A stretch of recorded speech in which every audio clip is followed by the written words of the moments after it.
All right. Let's get right into it. Have you noticed the shifts in the ecosystem? YouTube entertainers aren't just YouTube entertainers anymore. They're all becoming personal brands. They're all creating their business empire. And today we're going to find out the reason for that. Huge content creators such as FitxFearless and James Smith have just recently launched their business channels.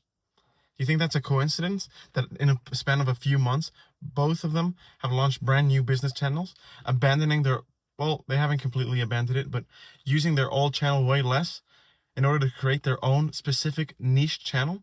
Do you think this is a coincidence? I can tell you this for free. It isn't random. It's definitely calculated. And if you give me the next few minutes of your time, I might just be able to tell you why being a creator in 2025 has completely shifted. So as you know, or probably actually don't know, I've been actually trying to make myself a YouTuber. And to do that, I've been doing a lot of research. And I've been watching a lot of these how to grow on YouTube channels. And what's come to my attention is that a lot of my favorite content creators from other niches, such as FitxFearless, who talks a lot about relationships and looks maxing, and James Smith PT, who gives you no BS fitness advice, have now switched to give you advice on content, which was really surprising to me. Why do these traditional YouTubers or content creators in different niches suddenly pivot into a smaller market for them? It didn't make any sense to me at first. So I started asking myself why. So let's start with the evidence. This isn't just one YouTuber or two. This is a wide ecosystem shift. But what's been going on? Let's start with FitxFearless. Look at his main channel. Millions of subscribers. Look at TikTok. Look at Instagram. Hundreds of thousands of subscribers and followers. So suddenly, a few months ago, I just watched this video about a few days ago, that he managed to monetize a channel in only 59 days. Of course, he's already very well known. He's an excellent content creator, and he knows what he's doing. So not everyone can monetize it as fast as him. Well, actually, basically nobody.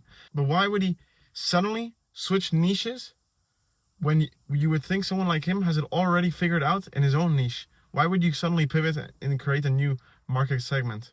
It doesn't really make sense to me. I also saw the same thing with James Smith PT. He's been doing his second channel, James Smith Business, for a little bit longer, but also same trend. Main channel with millions of subscribers, very successful on Instagram, and suddenly decides to create a secondary channel, teaching other people to follow in their tracks and create content as well. So what's that about? So watching James Smith videos has actually led me to another YouTuber by the name of Ed Lawrence. Ed Lawrence, you might not know him, but his main channel was Film Booth. Also another gigantic channel, which seemingly was abandoned in a few days in order to start his new channel, Ed Lawrence, which he uses to help YouTube growth. He promotes smaller channels and helps them grow and speed them up. And I think here, with Ed Lawrence, is where the whole key of this lies. The pattern is crystal clear. Build an audience through entertainment or virality, segment the serious followers, and then convert them into clients. All of these channels have been following the same strategy. But here's what makes it so fascinating, the timing. How come so many channels have just started to pivot at the same time? Why? The business model here is brilliant. Let me break it down for you. First, the main channel attracts the masses. Wide appeal, high entertainment value, algorithm friendly. Second, the business channel filters for serious players only. The content is still free, but it's targeted. If you're watching 20-minute videos about email marketing automation, you're not just a casual fan. You're trying to build a business. Step 3, the offer. Courses, mentoring, communities, usually starting at $997 and going up to $25,000 for high-ticket programs. But you know what's the most genius part? The second channel isn't just a sales pitch. It's actually giving you value for free, creating trust. It's legitimately valuable content. Ed Lawrence didn't explicitly say it in any of his videos, but you can infer it from his content.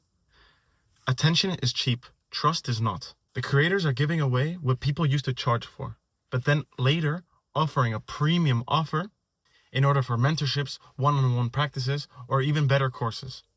Things to hold your hand along the way for the content that they produce. So why is there this sudden rush to the model? Let's break it down. I think there's 3 main aspects. First, the platform volatility.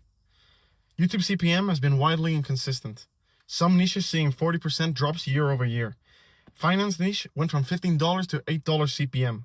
Entertainment dropped from $8 to $4. Fitness fell from $6 to $3.50. Second, there's a market saturation. There are currently Over 50 million YouTube channels as of 2025. Standing out gets harder every single day. And third, the professionalization of creators. Early YouTubers were just hobbyists. Today's creators are CEOs with teams, overhead, and business models. But there's a deeper psychological shift too. Creators have realized something. They're leaving money at the table.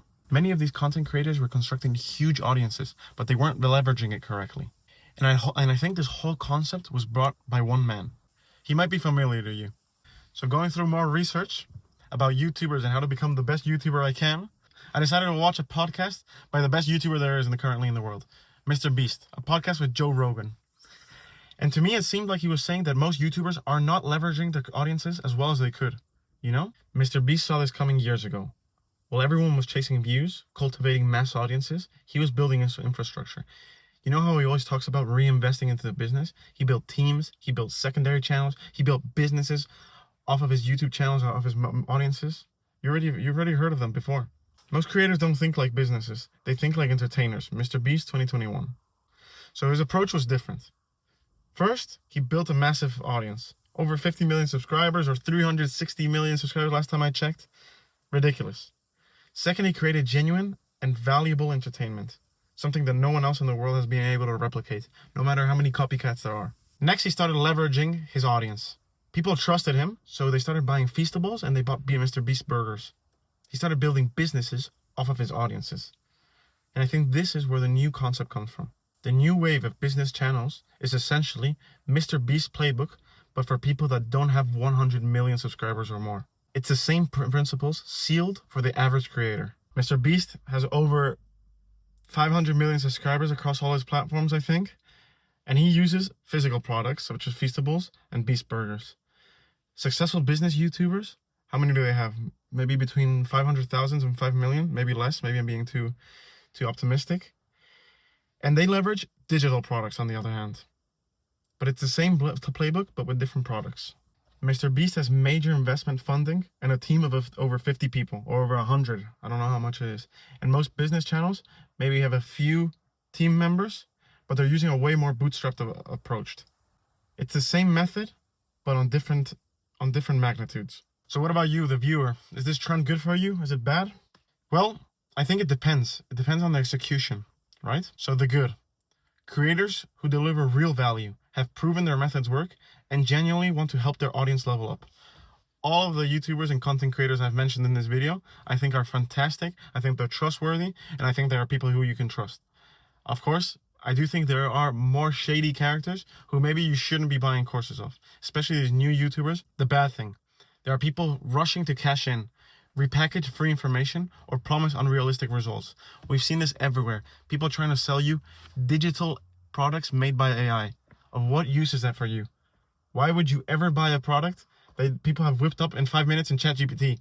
That's completely useless. Maybe you've heard of YouTubers who are trying to sell you these type of products. How do I think you should identify if these digital products that they're selling are trustworthy or not? Here are some red flags to watch out for. No proven results, vague promises, excessive income claims, and high-pressure urgency tactics. If someone's trying to pressure you into being their client, they're probably not doing that well. So don't trust them, you know? Also, use your guts, man. You know when something feels off. So I believe here, the problem isn't if having a business channel is ethical. I think the problem is if what you're delivering is actually of real value. So after analyzing over 50 plus successful courses, I found that the successful ones share 3 different traits. Let me tell them to you. Specific frameworks, not generic advice. Real case studies and examples, and they've actually done the thing that they're teaching. Here's a truth that many viewers are missing. If you're not paying for a product, you are the product. Free content has always been a lead generation tool. The difference now is that creators are being transparent about it. This could be beneficial for you. This could be beneficial for all of us. Where is all this heading? Here are my 3 predictions for the next few years. We'll see specialized business channels for every major niche. Not just generic business advice, but business model for your specific industry. My second prediction is that the platform will also adapt. Expect YouTube to create more viewer segmentation and find better ways for the YouTuber to create monetization. My last prediction is that there will be backlash. As all YouTubers rush to this model, I think viewers will start getting fed up when they start to see the amount of phonies in the business. Audiences will become more selective. Only the real value will make it. The key takeaway, content isn't the final product anymore. It's just the introduction. If you're a creator, ask yourself, am I building something right now that can outlast the algorithm? Am I creating a YouTube channel or am I creating a business? Do I want a personal brand or do I want to just entertain people? You gotta make those decisions for yourself. And if you're a viewer who's just started watching business channels, be selective and be careful who you trust. But also don't just dismiss any random business channel because they start selling you something.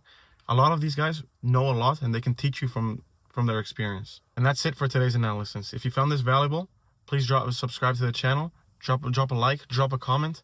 Let me know what else you would like me to discuss. I want to know, have you ever purchased from a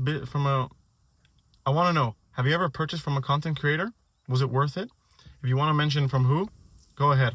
And be on the lookout for when I drop my own course.